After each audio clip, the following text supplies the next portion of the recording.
Good morning. कैसे हैं आप सभी लोग? उम्मीद करती हूँ कि अच्छे होंगे। आज का हमारा सेट है वाक्यांश के लिए एक शब्द PYQ प्रैक्टिस सेट 31, जो कि एग्जाम की दृष्टि से अत्यंत महत्वपूर्ण है। वाक्यांश के लिए एक शब्द PYQ जो कि विगत वर्षों में पूछे गए हैं और बार बार पूछे जाने की संभावना है और बार बार एग्जाम में आते हैं, उन्हीं प्रश्नों को हम लेकर आए हैं। तो चलिए देखते हैं वाक्यांश के लिए एक शब्द PYQ। प्रश्न 1 है खाने की इच्छा। इस वाक्यांश के लिए एक शब्द है। ए है मुमुक्षा, बी है बुभुक्षा, सी है बुभुक्षु, डी है जुगुप्सा। तो खाने की इच्छा वाक्यांश के लिए एक शब्द है, इसका सही आंसर है बी। क्या है? बी, बुभुक्षा। बुभुक्षा खाने की इच्छा वाक्यांश के लिए एक शब्द है बुभुक्षा। मुमुक्षा, मुमुक्षा के किसके लिए प्रयुक्त एक शब्द है? तो मुक्ति या मोक्ष की इच्छा, मुक्ति या मोक्ष की इच्छा के लिए एक शब्द है मुमुक्षा। चलिए मैं लिख देती हूँ मोक्ष की इच्छा, मोक्ष की इच्छा के लिए एक शब्द है मुमुक्षा। चलिए बढ़ते हैं अगले प्रश्न की तरफ। अगला प्रश्न है प्रश्न 2, जिसकी चिंता नहीं हो सकती। वाक्यांश के लिए एक शब्द है। ए है अचिंत, बी है अनिश्चित, सी है विचिंत या फिर डी है चिंता रहित।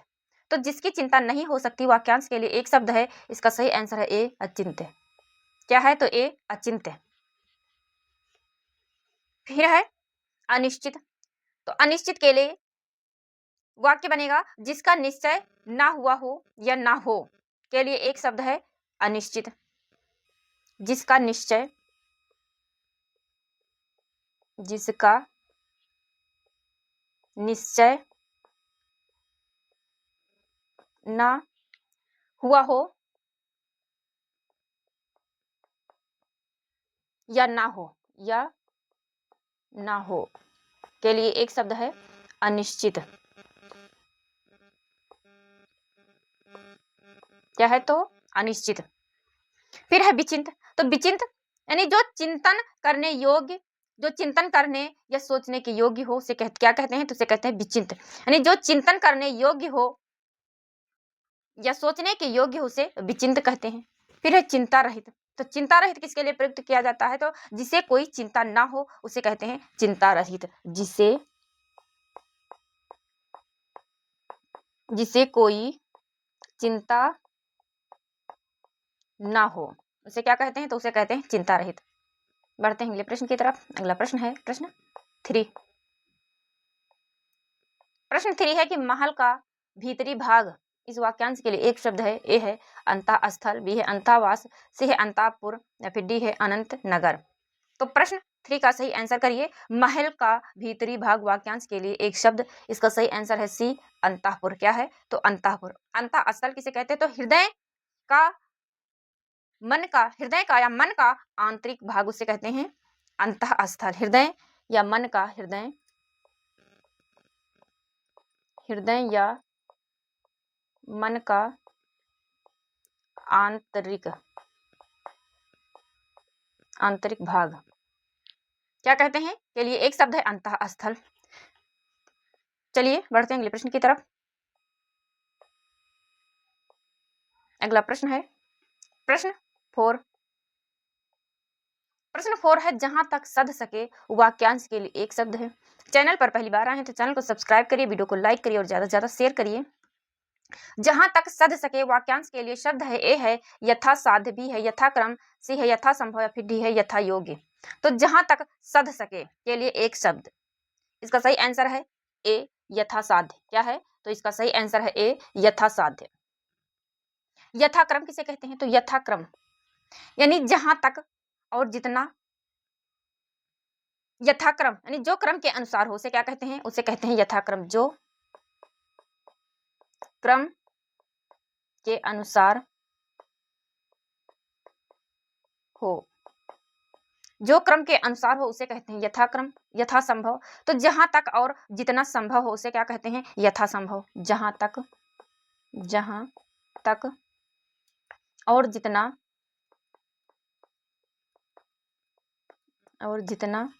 संभव हो के लिए एक शब्द है यथा संभव। फिर है यथा योग्य। यथा योग्य यानी जो जितना योग्य है के लिए एक शब्द है यथा योग्य। जो जितना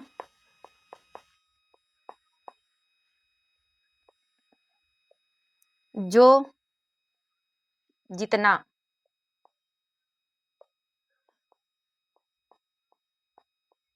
जो जितना योग्य हो के लिए एक शब्द है यथा योग्य। अगला प्रश्न है प्रश्न 5। प्रश्न 5 है जो मर रहा हो के लिए एक शब्द है। ए है मुमुक्षु, बी है मुमूर्ष, सी है मुमुक्षा या फिर डी है मुमूर्षा। यानी कि जो मर रहा हो के लिए एक शब्द है, इसका सही आंसर है बी मुमूर्ष। क्या है? तो इसका सही आंसर है बी मुमूर्ष।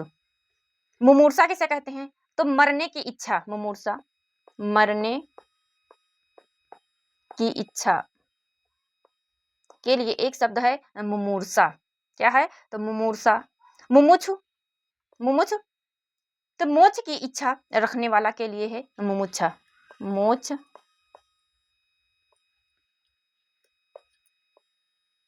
मोक्ष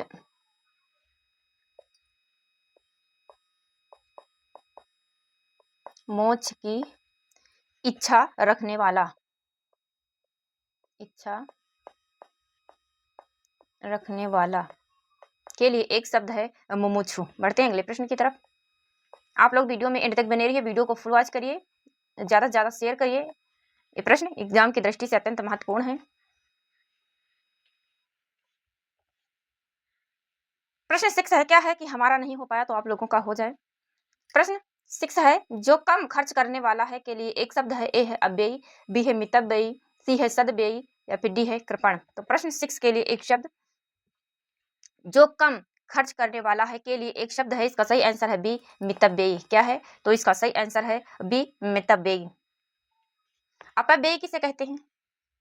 अपव्ययी यानी कि फिजूल खर्च या अपव्यय करने वाला के लिए एक शब्द है अपव्ययी। अपव्यय यानी कि फिजूल खर्च या अपव्यय करने वाला के लिए एक शब्द है अपव्ययी। फिर है कृपण। तो कृपण किसे कहते हैं? जिसका लक्ष्य केवल धन का संग्रह करना, जिसका लक्ष्य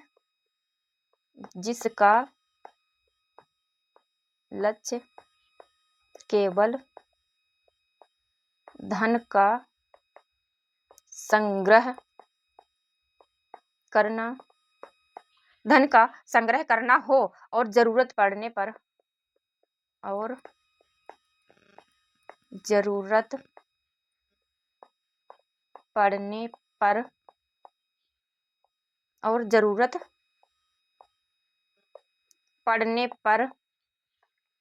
भी खर्च ना करता हो, यानी कि जरूरत पड़ने पर भी खर्च ना करता हो, पर भी खर्च ना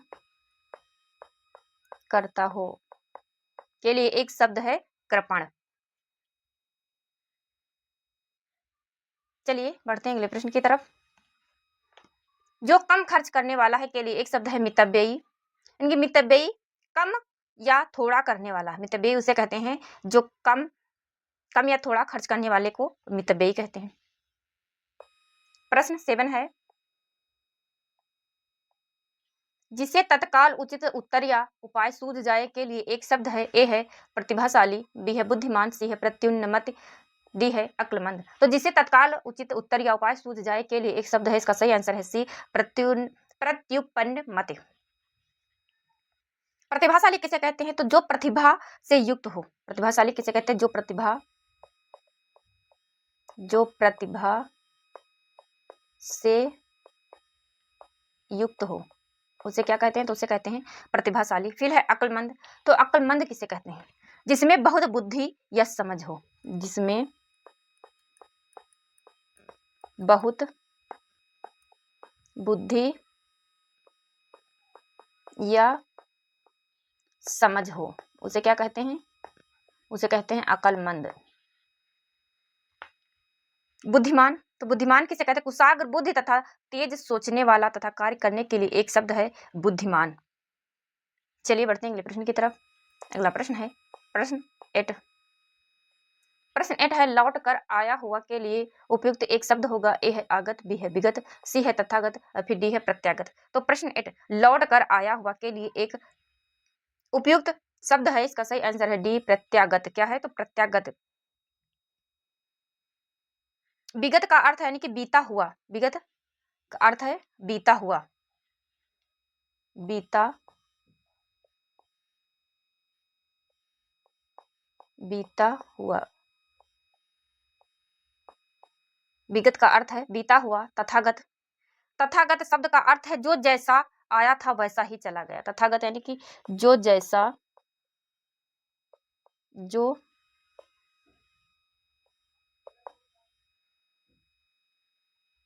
जो जैसा आया था वैसा ही, चलिए यहाँ पे लिख देती हूँ चला गया,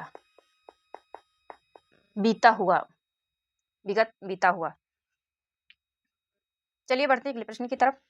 आगत, एक रहेगा आगत का अर्थ, आगत का अर्थ है आया हुआ, क्या है तो आगत का अर्थ है आया हुआ, आगत का अर्थ है आया हुआ। चलिए बढ़ते हैं अगले प्रश्न की तरफ। अगला प्रश्न है प्रश्न 9। प्रश्न 9 है कि समस्त पृथ्वी से संबंध रखने वाला के लिए एक शब्द होगा।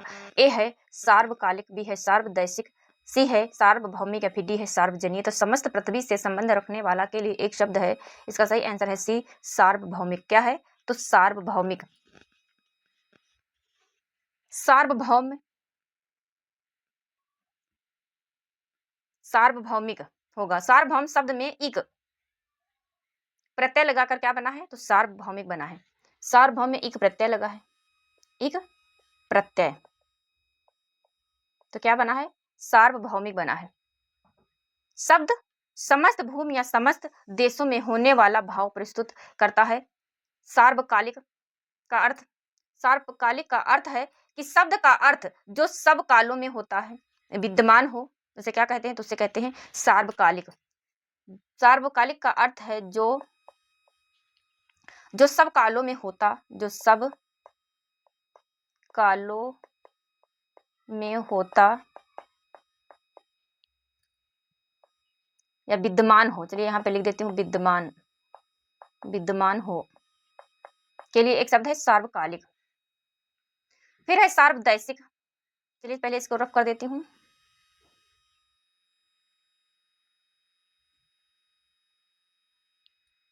फिर है सार्वदैशिक, तो सार्वदैशिक का अर्थ है सभी देशों से संबद्ध, सभी देशों से संबद्ध। प्रश्न 10 है जो समझने योग्य ना हो, जो समझने योग्य ना हो। ए है उद्दाम, बी है अबूझ, सी है या फिर डी है लोच। जो समझने योग्य ना हो वाक्यांश के लिए एक शब्द है, इसका सही आंसर है बी अबूझ। उद्दाम किसे कहते हैं तो जिसे बंधन में बांधा ना जा सके, उद्दाम जिसे बंधन में, जिसे बंधन में बांधा ना जा सके के लिए एक शब्द है उद्दाम। फिर है हे, तो हे के लिए वाक्यांश बनेगा जो त्यागने या छोड़ने के योग्य हो, जो त्यागने या छोड़ने, छोड़ने के योग्य हो के लिए एक शब्द है हे। फिर है लोच, तो लोच यानी कि वह गुण जिसके कारण कोई चीज दबाने पर दब जाती हो और दबाव ना रहने पर फिर, यानी कि दबाव ना रहने पर फिर अपना सामान्य रूप प्राप्त कर लेती है, जैसे मृदुता, कोमलता। इसके लिए एक शब्द है लोच। तो चलिए बढ़ते हैं प्रश्न की तरफ। उम्मीद है आप लोगों को हमारे यह वाक्यांश के लिए एक शब्द PYQs हम लेकर आए हैं आज, आप लोगों को पसंद आएगा। प्रश्न 11 है किंग कर्तव्य मूढ़ शब्द का सही अर्थ। ए है जिसे अपने कर्तव्य का बोध ना हो, बी है जिसे यह न सूझ पड़े कि अब क्या करना चाहिए, सी है जो कर्तव्य से विमुक्त हो, डी है जो कर्तव्य से अविमुक्त हो। तो किंग कर्तव्य विमूढ़ का सही अर्थ, इसका सही आंसर है बी। क्या है तो बी जिसे यह ना सूझ पड़े कि अब क्या करना चाहिए। चलिए बढ़ते हैं अगले प्रश्न की तरफ। यानी भौचक्का दुविधा भरी स्थिति, इसे क्या कहते हैं कि किंकर्तव्य विमूढ़ शब्द का सही अर्थ है बी, जिसे यह न सूझ पड़े कि अब क्या करना चाहिए, यानी कि भौचक्का दुविधा भरी स्थिति। भौचक्का भौचक्का दुविधा भरी स्थिति। प्रश्न 11 है कि अंत्यज शब्द का सही अर्थ। अंत्यज शब्द का सही अर्थ ए है जो जन्म के अपंग हो, बी है जो जन्म के उपरांत त्याग दिया गया हो, या फिर सी है जिसका जन्म निम्न यानी कि अछूत वर्ग में हुआ हो, डी है जो जन्म से कुरूप हो। तो अंत्यज का सही अर्थ है सी, जिसका जन्म निम्न यानी कि अछूत वर्ग में हुआ हो। चलिए देखते हैं अगले प्रश्न को। ये वो प्रश्न हैं जो कि हर एक एग्जाम में पूछे जाते हैं, चाहे टीचिंग का एग्जाम हो या अदर एग्जाम हो, सभी के लिए अत्यंत महत्वपूर्ण है। इसलिए चैनल पर बने रहिए। चैनल पर पहली बार आए तो चैनल को सब्सक्राइब करिए, वीडियो को लाइक करिए और ज़्यादा से ज़्यादा शेयर करिए। कमेंट बॉक्स में अपना प्यारा सा कमेंट लिखिए। जब यूपी टेट का एग्जाम नज़दीक आ जाएगा तो हम यूपी टेट हिंदी के प्रैक्टिस सेट करवाने लगेंगे। अगला प्रश्न है प्रश्न 13। बहुज्ञ शब्द का सही अर्थ है। बहुज्ञ शब्द का सही अर्थ है ए, जो बहुत जानकार हो, बी है जानने की इच्छा रखने वाला, सी है जो अध्ययनशील हो, डी है जो कम जानता हो। तो बहुज्ञ शब्द का सही अर्थ है, इसका सही आंसर है ए, जो बहुत जानकार हो, उसे क्या कहते हैं, तो उसे कहते हैं बहुज्ञ। फिर है कि जानने की इच्छा रखने वाला। जानने की इच्छा रखने वाला के लिए एक शब्द है जिज्ञासु। क्या है, तो जिज्ञासु। जो अध्ययनशील हो, जो अध्ययनशील हो के लिए एक शब्द है प्रतिबद्ध और गंभीर।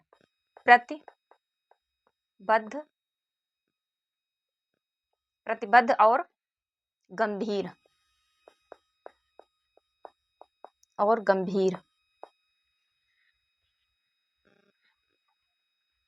जो कम जानता हो, जो कम जानता हो के लिए एक शब्द है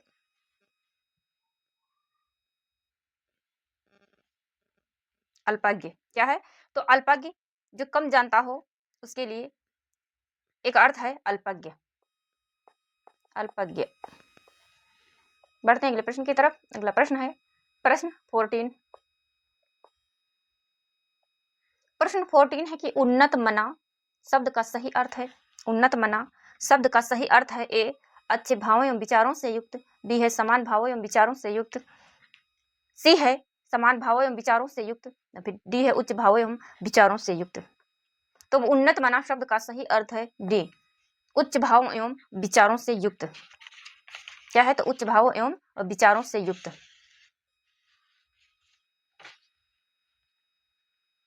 यानी कि अच्छे हृदय वाला, सहृदय, अच्छे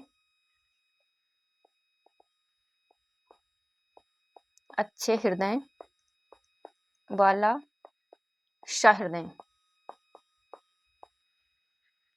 बढ़ते हैं अगले प्रश्न की तरफ। अगला प्रश्न है प्रश्न 15।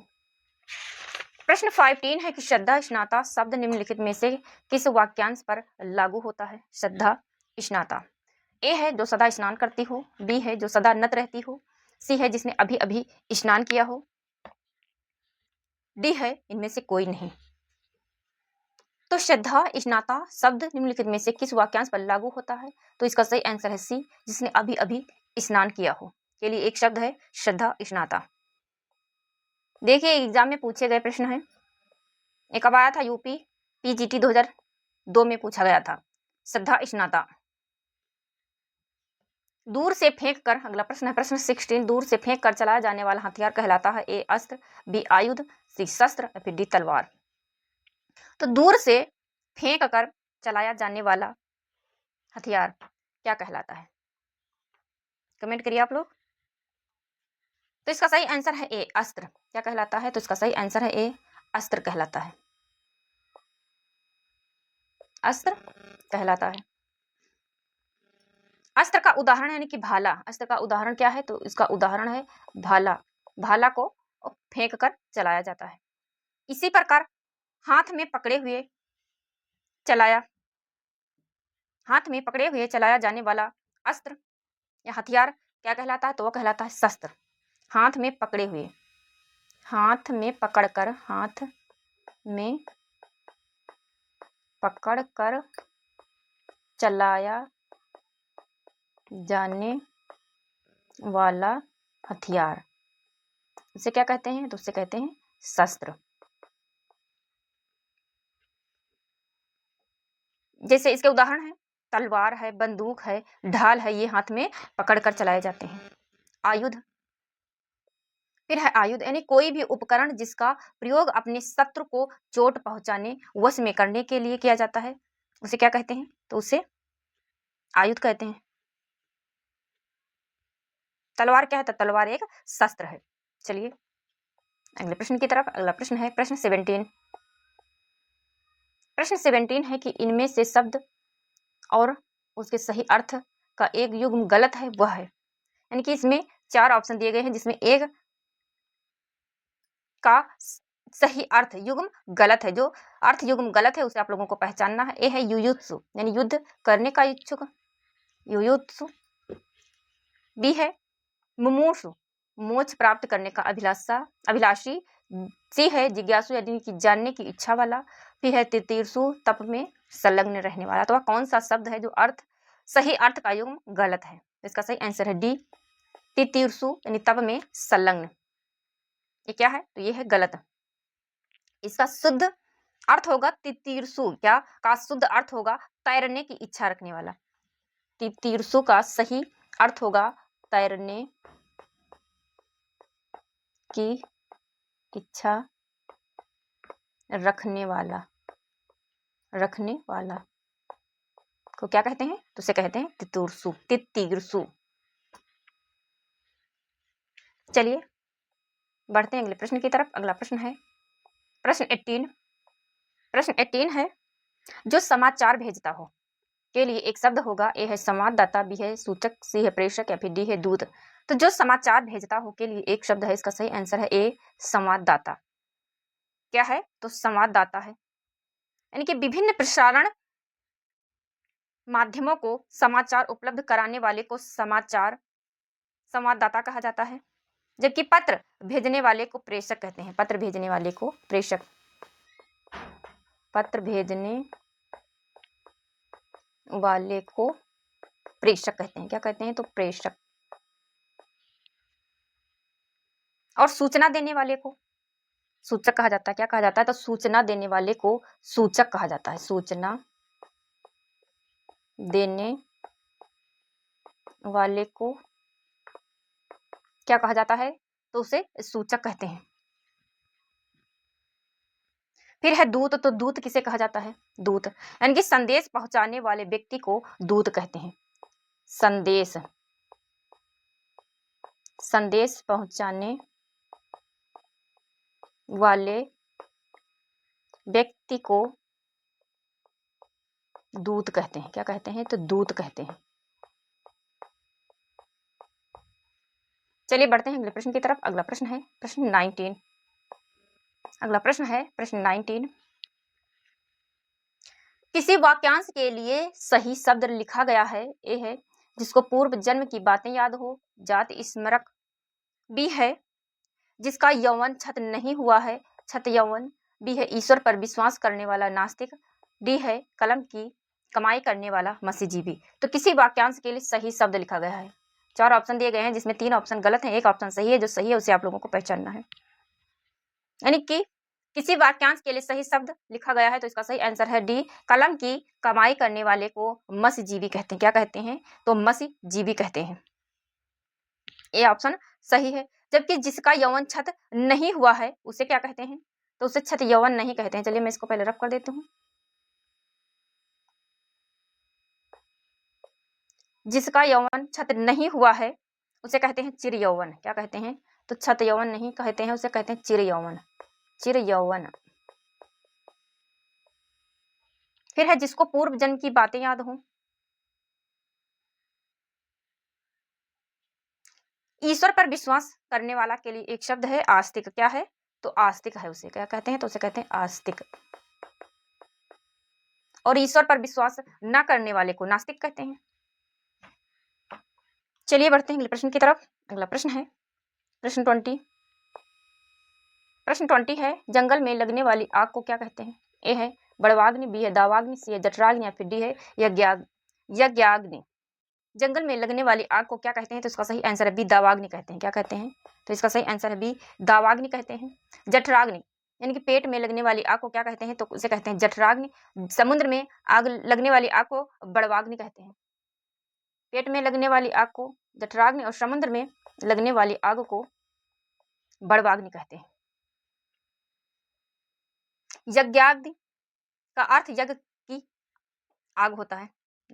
यज्ञाग्नि का अर्थ होता है यज्ञ की आग, यज्ञ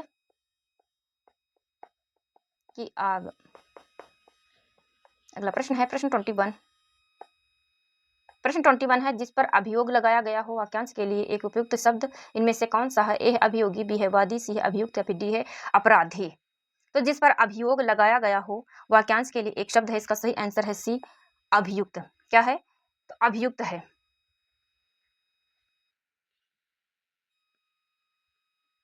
जबकि वह जो किसी के विरुद्ध वाद यानी कि मुकदमा पेश करे उसे क्या कहते हैं? उसे कहते हैं वादी। जो किसी के विरुद्ध मुकदमा पेश करे उसे कहते हैं वादी। उसे कहते हैं वादी। जिसे अपराध किया हो यानी कि जिसने अपराध किया हो उसे क्या कहते हैं? तो उसे कहते हैं अपराधी। जिसने अपराध किया हो उसे कहते हैं अपराधी। जो अभियोग लगाता हो उसे कहते हैं अभियोगी। उसे क्या कहते हैं? तो उसे कहते हैं अभियोगी। अगला प्रश्न है प्रश्न 22। प्रश्न 22 है कि पाप करने पर, पाप यानी कि दोष मुक्त होने के लिए किया जाने वाला कार्य इस वाक्यांश के लिए एक उपयुक्त शब्द इनमें से कौन सा है? ए है प्रायश्चित, बी है पश्चाताप, सी है हवन या फिर डी है तीर्थ। तो प्रश्न 22 का सही आंसर है ये प्रायश्चित। यानी कि पाप करने पर दोष मुक्त होने के लिए किया जाने वाला कार्य क्या कहलाता है? किसके लिए एक प्रयुक्त एक वाक्यांश है प्रायश्चित। क्या है? तो प्रायश्चित। अगला प्रश्न है प्रश्न 23। अनंत का अर्थ है, अनंत का अर्थ है ए जिसको अंत में प्राप्ति हो, बी है जिसको आनंद की प्राप्ति हो, सी है जिसका अंत ना होता हो, डी है जिसका अंत होता हो। तो अनंत का अर्थ है, इसका सही आंसर है सी, जिसका अंत ना होता हो उसे क्या कहते हैं? तो उसे कहते हैं अनंत। फिर है अगला प्रश्न प्रश्न 24। अजेय का अर्थ, अजेय का अर्थ है ए जिसे जाना ना जा सके, बी है जिसे जाना ना जा सके, ए है जिसे जाना जा सके, बी है जिसे जाना ना जा सके, सी है जिसे जीता ना जा सके, जिसे जीता ना जा सके, डी है जिसे जीता जा सके। तो प्रश्न 24 का सही आंसर अजेय का अर्थ है, इसका सही आंसर है सी, जिसे जीता न जा सके। प्रश्न 24 का सही आंसर है सी, जिसे जीता न जा सके। चलिए बढ़ते हैं अगले प्रश्न की तरफ। अगला प्रश्न है प्रश्न 25। अनुपम का अर्थ है, अनुपम का अर्थ है ए है उपमान, बी है जिसकी उपमा दी जा सके, सी है जिसकी उपमा ना की जा सके या फिर डी है उपमा। अनुपम का अर्थ है, इसका सही आंसर है सी, जिसकी उपमा न की जा सके। फिर है उपमान। तो उपमान किसे कहते हैं? जिसकी तुलना की जाती है उसे क्या कहते हैं? उसे कहते हैं उपमान। जिसकी जिससे तुलना की जाती है उसे उपमान कहते हैं। जिससे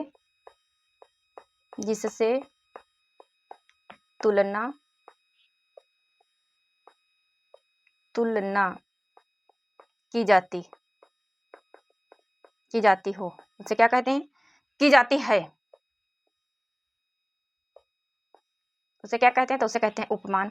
फिर है उपमा यानी कि दो वस्तुओं को एक दूसरे के समीप रखकर मापना या तोलना उसे क्या कहते हैं? उसे कहते हैं उपमा। तो आज की हमारी क्लास यहीं तक। उम्मीद है आप लोगों को पसंद आएगी। चैनल पर पहली बार आए हैं तो चैनल को सब्सक्राइब करिए और वीडियो को लाइक करिए और ज़्यादा से ज़्यादा शेयर करिए। तो चलिए मिलते हैं नए प्रैक्टिस सेट के साथ। तब तक आप लोग हमारी इस महत्वपूर्ण प्रश्नों को संकलन को देखते रहिए। Thank you.